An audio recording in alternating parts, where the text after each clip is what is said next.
Okay, so today another new addition to the Navi, and I will be installing the YSS shock for the rear. So this shock is a 280 millimeter. The stock Navi is a 320 millimeter, and I have seen people putting 252 ruckus shocks on the back. So the reason why I wanted to play today with a shock was just to fulfill some curiosities on whether or not it makes it more stable. Some people have said that lowering it down a couple inches makes it more stable, and I just want to see if it does make it a little smoother to ride on. So what I'm going to test on this is, did it change the seat height, and does it ride smoother? Okay, so this is going to be a little hard to measure by myself, but I'm going to do my best. And I think I'm going to measure to the grab bar here, because the seat is kind of contoured in the hall and I just may not get a real accurate reading. So on the stock shock, I can balance the bike and try to just keep it level.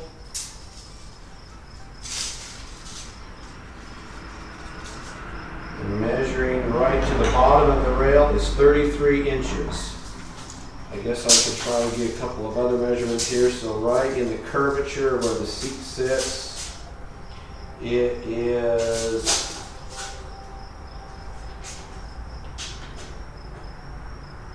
I'm going to say 25 and maybe a quarter. Okay, let's see what happens when I put the new shock on, if that changes any. Okay, to take the shock off looks pretty simple. You're going to need a 14 millimeter for this top bolt, and it has a threaded nut on the back, so you just don't have to worry about anything but just taking that out. And down on the bottom, it's a 12 millimeter, and same thing, it's got a threaded connection here, so you just have to worry about taking the bolt out. I'm also going to put a 2x6 underneath the back wheel to hold it up so I don't get too much sag when that shock releases. And it will make it easier to put the new one on since it's going to be shorter. Okay, both bolts are out. Time to just pull the shock out of its place.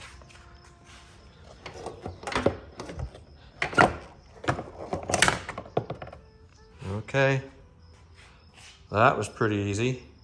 Okay, I got it on and I just got the screw started. A helper could have been helpful, but really I just had to pick up the rear wheel and get that bottom bolt started. Not a big deal. The 2x4 actually was totally useless, so you don't need that. Okay, she's on, so that was not much of a project. That's the one thing I'm finding out with the Navi, is everything is super simple to do. I used the stock bolts, there was no need for spacers. It was just the way it is. The only struggle I had was getting that one down here just lined up so that the threads could catch on the other side. So that one took me a couple of minutes. But I bet overall this was a 10 to 15 minute project. Okay, now let's see how it sits for height now. Oh, and one other little thing I've noticed. The load change adjustment spot is down underneath this piece here. That's going to be a problem. So at some point that fender is going to have to go. And I did not adjust it before putting it on, so I'm hoping that the stock setting is going to be great.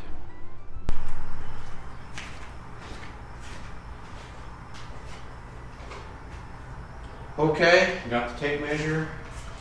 Let's drop her down. Kind of feels lower. Let's just see what the tape measure tells us here.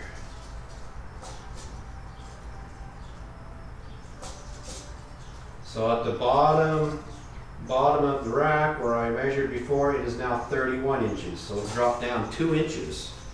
Let's just check this dimension over here. And I am sitting at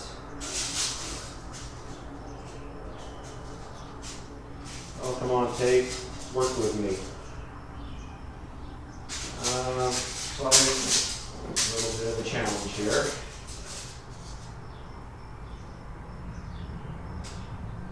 It looks like 23.5. I don't remember what that measurement was. I'll check it here in a minute. But there it is. Let's put the seat on it and see if I can tell any difference just bouncing up and down on it.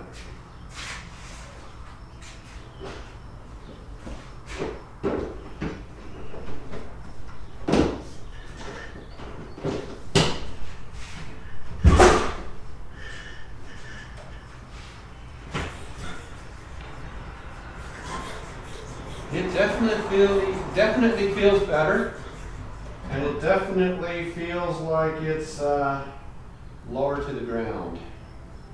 So I will take it out for a test spin when I get a chance, and I'll report back on how it feels, how it deals with my grooved cement roads that I have here, and see what other things I can point out. Okay, just a quick ride before it storms to try out the shock. I can definitely tell I'm sitting a little lower.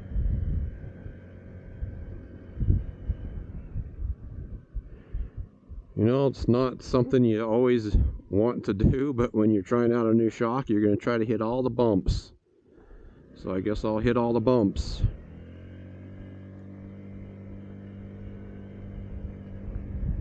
Definitely feels a little cushiony.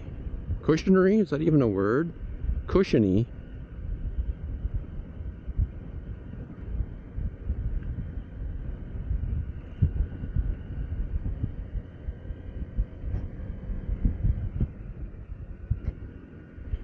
So that's a good sign, I guess. That's what we expect out of a shock.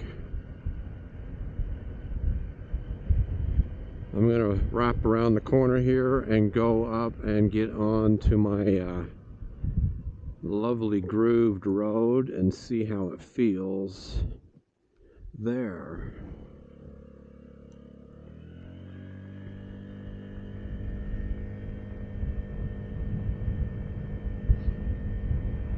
Super easy install. Watching the videos, like I said, maybe 10 minutes. I know there's several brands out there.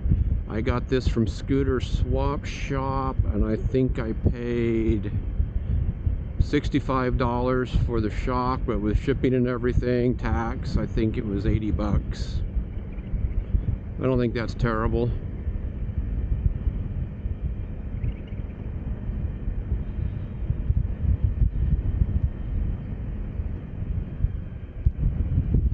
Definitely feels a little more stable. I've got some breeze going here, and it just, I don't know, just feels a little better.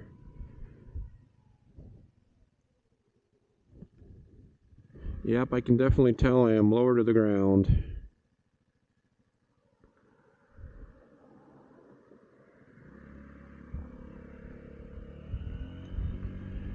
Okay, groove test coming up here shortly.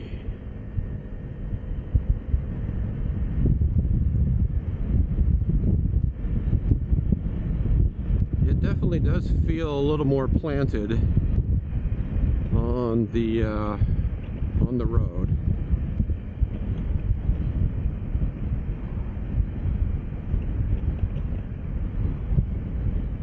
So I mentioned earlier that the stock shock is 320 millimeters. This one is 280. I've seen people put 252 millimeters on. If you've got a real issue with leg length, that might be one way to deal with it. Okay. Turning on the grooved road.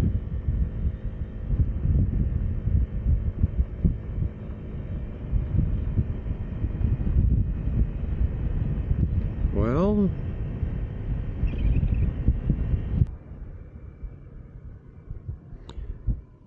So I don't really feel any improvement on the grooved roads. That might be more of a tire thing. But overall, the bike does have a little more of a plush ride, and it does feel more grounded. So for the 80 bucks spent, it's worth it.